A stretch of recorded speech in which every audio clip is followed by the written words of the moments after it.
everyone, welcome to the Serial Hobbyist YouTube channel. This is a place where I am sharing my backgammon board collection that is ever-growing and always containing something new. I'm a huge fan of the game of backgammon. I've been putting a lot more time into learning it lately, but I almost appreciate the boards, the craftsmanship, the workmanship, the design, just as much as the game. And so in this video today, I'm gonna show you two new boards. You get 2 for 1 today that I just picked up and added to the collection. And hopefully, whether this is your first board or your 10th, you find this information helpful. And my goal here is to just share backgammon boards of all prices and design styles. So hopefully you can find something that's a good fit for you, your partner, your family, a loved one, whatever it may be. So if you're a subscriber, thanks for coming back once again. If you're not and you've watched my videos in the past, I would love to earn your subscription. Hopefully by the end of this video. If you like it, make sure you ring the notification bell. And as the video goes on, let me know your thoughts on these boards or other ones you'd like to see reviewed in the future. So let's dive into these boards particularly. These are from the company Pointworks. And if you've watched this channel since the beginning, you've probably seen my Pointworks review, and it is by far the most popular video on this channel. And for good reason. Pointworks is a company I found on Amazon. I bought one of their boards a year and a half ago or so, somewhere around there. And after a few returns and finding the right one that didn't have some QC defects, it's become one of my favorite boards, and it offers an insane amount of value for the money. They have made a huge wave in the Facebook backgammon groups, and there's a lot of value there. A few quality control issues, but on the whole, I think that they're improving those. Now, Pointworks just released 2 new boards. These ones a faux leather design with the same nice playfield and beautiful marbled checkers, and I was lucky enough to get my hands on both of them. So shout out to Pointworks, who was willing to support the channel. They liked the last review that I did, and they sent these over to me. Now, upfront and honest with you guys, they have no say over what I talk about in this video. I'm going to share pros and cons freely, my true thoughts on these boards, and give you my opinion on whether or not they're worth picking up. So I picked up both colors here. I've got both of them, the black with a blue playfield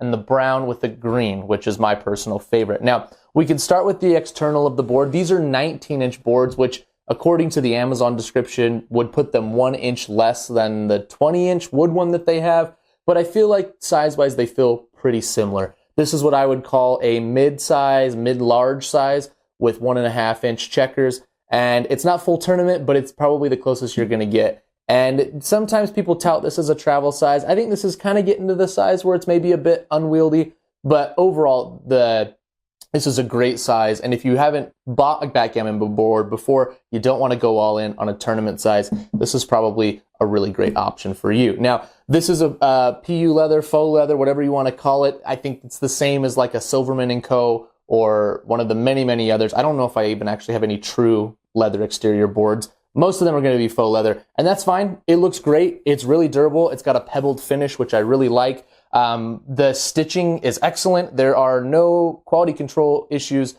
or problems with the construction that I can see in the time that I've had and have been playing with these. Now, you've got the handle made out of the same material as the board. It feels solid. We've got chrome accents here for the latches and for the handle attachment points, and the latches are good as well. They're actually quite firm, so there's no chance that this is going to pop open when you are carrying it around. And then you can see the hinges on the back, same chrome finish as the handle and the latches. Weight-wise, pretty decent. These are substantial. Like, it's not the heaviest board I own, which I think the wooden Pointworks board takes the crown for that, but they definitely have a solid feel to them, and it feels like they're made really, really nicely. Okay, so let me do a couple measurements before we flip the camera overhead. We're going to look at each of these individually for a short period. We're going to start with the brown and green, which is my personal favorite colorway, and then we'll do the black and blue as well. But these, like I mentioned, 19 inches, and they're pretty much right on the dot, 19 in length, and 12 and 3/4 in width. Closed without the handle, which is going to put it at 25 or so, a little over 25 when you have it fully open. So let's put the camera overhead. We'll open these up one at a time and talk about the boards. All right, so here's your top-down view of the board. We'll crack this thing open and take a look at what's inside. Now, I have obviously been getting some time in playing with this, so everything's unwrapped, but just like most boards, these come in nice plastic sleeves. These are in their own little Ziploc baggie. And then we've got our user guide, a Pointworks brochure. And then Pointworks has a really awesome, this is just a rules guide, and it's a really well-written one, like one of the best that I've seen with boards. But they also, if you email them, they have like a strategy guide, which is really cool. There's a QR code in here for that. And I think the strategy guide is the perfect level for someone who is new at the game. So shouts to Pointworks for helping people get better at backgammon also. Now, the dice cups are right here inside of the board, and we're just gonna get these out of the way early. There we go. Because these are the only gripe that I have with the board, not the cups themselves. These are made really well. Same, oh, there we go. Same leather material as the board, and they match perfectly. Nice felt on the inside, but no trip lip. So Pointworks, if you want to cater this board as a backup or a second board or a travel for serious players, let's just add the trip lip in there, and it will also teach new players good habits, I guess, or to have good equipment if they ever like get serious about it and want to take this board to a tournament. So trip lip, that would be my recommendation. But otherwise, these are good. It's a pretty standard shape and size, and there's your sound of your dice cup there. Minimal padding, but I like the sound. It looks great. Now, that can take us over to the dice. The dice are not precision. Again, not many boards include the precision out the gate. These match the checker colors. They are pearlized. They have nice big pips that are absent of any imperfections, dips, scuffs, anything like that. And these dice, I think, are appropriately sized to the board. They have rounded edges, and overall, I'm a big fan of these dice. Lots of good rolling there. Yeah, I'm happy with these, okay? Since we're rolling the dice on the play surface itself is like a microfiber or a suede of some sort. The points are very clearly printed. They are very nicely aligned, and I love the contrasting colors. And overall, the green with the brown, very, very classy. Big fan of it. The doubling cube. Let's see if I can get that close here. There we go. There's a little bit of a glare. This is also marbleized. It's got big, easy to read gold colors right there. Just really adds to the luxurious feel of this board, which I'm a big fan of. It's a nice size, not like Wycliffe Brothers giant size, but a good size for this board. And overall, they did a good job with the components on this guy. Okay, and then the checkers. Now, this is one of the things that I think makes this board stand out as opposed to, oh, I'm gonna lose that off the edge of the table. Nice. Okay, well, here's a test. Let's see if it survived the drop to the floor. Oh, yeah.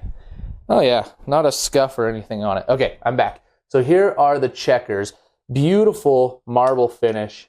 I really, really like these. And other boards you're getting at this price point, same size, even if their components are just as good, their checkers are boring and plain. So I'm a really big fan of these. That is the green color.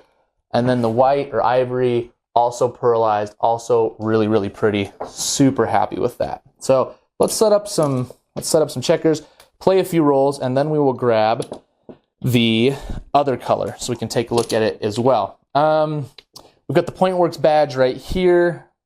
It looks really nice. I like their logo. Very understated. Nothing too flashy or loud. The trays, there's a little bit of play on the end of the tray, but not enough that like impacts the experience or anything. And again, stitching, finish, there's not really any imperfections that I can complain about. Everything is really well done. So let's give these guys a toss. There we go. Looks like white takes this one with the 3-1. Headed over to green, 6-5. They've just got to run. Yeah. Pretty standard openings so far. 5 and 2 for white. Probably bring a builder down and split our back. Yeah. Give green 3 and 2. We could bring 2 builders down. We're still out of the direct hit range. We could also come to the 5. We could also do a 3 and then bring a 2 over here. We've already kind of ran a bit, so maybe we keep the momentum and run over here. Yeah, we'll try that. Okay, we give one more roll to each, 4 and 2. I mean, that's an easy one right here. And then green, 2 and 1, and 1, and then come down and cover. All right, let's switch boards. We'll go over to the black one now. Okay, so here's the blackboard, much of the same. You've got your manual, you've got your instructions, all that stuff right here. The dice cups, same matching leather as the board, no trip lip. The dice, I really like the color on these dice and this doubling cube. Let me grab them all here. so you can look at it. Very vibrant, really pretty. Love the colors. There we go. Yeah, big win on the components in the set. And then the checkers, I didn't actually measure them last time, so they come to, it's like just over 1.5, like 1.6 maybe. So they feel really, really good. Let me show you them up close. Here are the blue. Let's see, I gotta angle my hands here for this camera. They're definitely smooth. You can see me kind of like slipping them around, but obviously most of the times when you play backgammon, you're not holding them up in the air like this. So let's set up a few rolls for this color. And I mean, I think I've said this before. I'm always the guy that steals the color checkers from my wife. Like, I always want to play with the non-white when I have a set with white. That's just my preference. So I always set it up so blue is in my, or the color is in my top right. I like to play counterclockwise. Do you guys have like a preferred side you like to sit on when you play a game? Like me and my wife pretty much sat the same way since we've started playing backgammon a few years back. I always play the counterclockwise direction, but do you guys have a preference, or do you pretty much switch between both interchangeably? All right, let's put our cube over here. Let's get a roll in here. 6 and 2, blue takes it. I think you come out in the back and then down with the 2 there. This is definitely, my 6s that aren't 6-1 are definitely weak spots for me.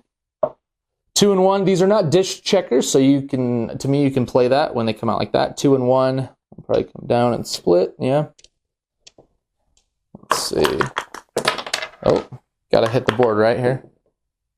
3 and 2. 3 and 2. Could come down, and then, or we could just bring this all the way across. Let's start with that. I'm not sure, actually. 5 and 4.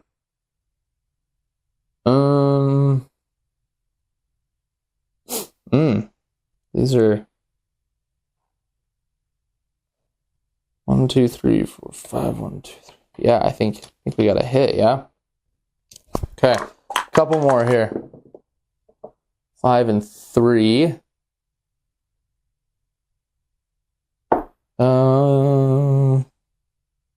Maybe come in on the 5, so we can build that point, and then come the 3 down here. Or do we, no, I think this feels the best to me. But again, I'm not sitting and analyzing very much here. 6 and 1.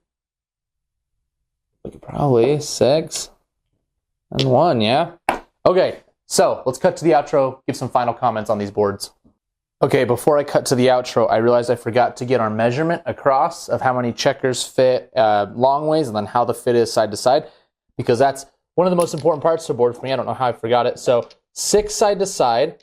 A bit of wiggle room. Honestly though, better fit than I've had for a lot of boards. So if we kind of come over here and just kind of slot these down, like, I think it's a pretty firm fit, and you'll definitely know which points they go on. You could maybe shave 1 millimeter off of there, but really, I think probably for the tolerances they're getting, that's really nice. And then across the board, you can get 11. So I'll stack them. You won't be able to see both sides of the board, but that is 5 on this side, 5 on this side, and then 1 in the middle with a bit of extra leeway. So good size, nice fit side to side. Just thought I'd show that because it's important. So there you have it. Those are the new Pointworks 19-inch faux leather boards. I think this is a phenomenal value for the money. If you look across the internet at $150 boards, you're gonna get similar or less build quality, but you're not gonna get the awesome marbleized checkers, that really beautiful doubling cube. The play surface feels great. And compared to the wood one, which I had some struggles with quality control-wise at the beginning, I don't see any issues with these at all, and I would not have to do any returns or exchanges for them. So shouts to Pointworks for getting the quality control issues figured out, and these have my highest recommendation.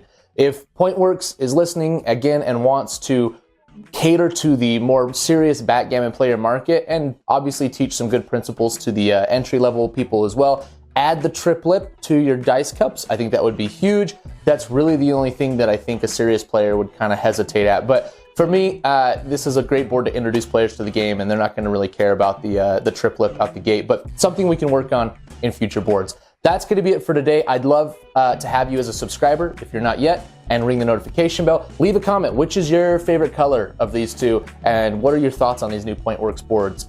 There's going to be more videos coming in the future. I know a lot of people want me to do a comparison of my tournament size boards. We're going to get to that sometime in December, I'm hoping. Please have patience with me. A little bit busy time. But I'm going to keep bringing you content as long as I can. Thank you so much for watching, and I will see you next time.